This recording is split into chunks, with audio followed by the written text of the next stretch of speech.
টাঙ্গাইল সদরে জেলা আওয়ামী লীগের কার্যালয় ভেঙে দিচ্ছে বিক্ষুব্ধ ছাত্র জনতা। এই মুহূর্তে ঘটনাস্থলে রয়েছেন সহকর্মী সোহেল তালুকদার। আমরা কথা বলবো তার সাথে।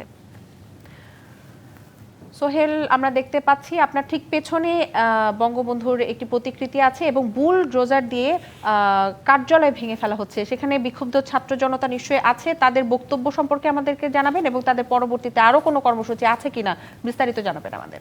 আপনি যেমনটা বলছিলেন ঠিক আমার পিছনেই এটি টাঙ্গাইল একদম শহরের মেইন রোড যে স্থানটি, সেই মেইন রোডের স্থানে যে আওয়ামী লীগের যেটি কার্যালয় ছিল সেই কার্যালয়টি এটি এখন এক্সকাভেটর দিয়ে বা বুলডোজার দিয়ে এটি আমরা যে যারা ছাত্র জনতা যারা এখানে উপস্থিত হয়েছেন আমরা তাদের সাথে কথা বলেছিলাম বা তারা যে স্লোগানটি দিচ্ছিলেন যে আওয়ামী লীগের যারা যে চিহ্ন, আওয়ামী লীগের যে দোসর যারা রয়েছেন, আওয়ামী লীগের যারা চিহ্ন রয়েছেন বা ফ্যাসিবাদের তারা যে কারখানা বলে অবহিত করছেন সেই সমস্ত বিষয়গুলিকে তারা একদম নিশ্চিহ্ন করে দিতে চান। তাদের দাবি হচ্ছে এই ধরনের স্থাপনা বা এই ধরনের মোরাল থেকে পরবর্তীতে অন্য কোনো কার্যক্রম যাতে পরিচালিত না হতে পারে, সে কারণেই তাদের এই স্থাপনাগুলি যে চিহ্নগুলি রয়েছে সেই চিহ্নগুলি তারা একদম গুড়িয়ে দিতে চান এবং এই নিশ্চিহ্ন করে দিতে চান। সানবিট সব দিবে সামাল।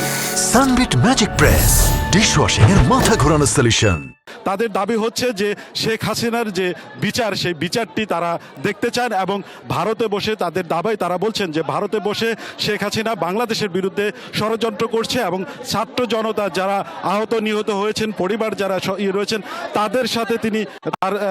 তাদের সাথে তারা হচ্ছে তিনি যে বক্তব্য দিয়েছেন সেই বক্তব্যে সেই ধরনের কোনো প্রতিফলন না থাকার কারণে তারা বিক্ষুব্ধ ছাত্র জনতা যারা রয়েছেন তারা এই হামলা ভাঙচুর চালিয়েছেন।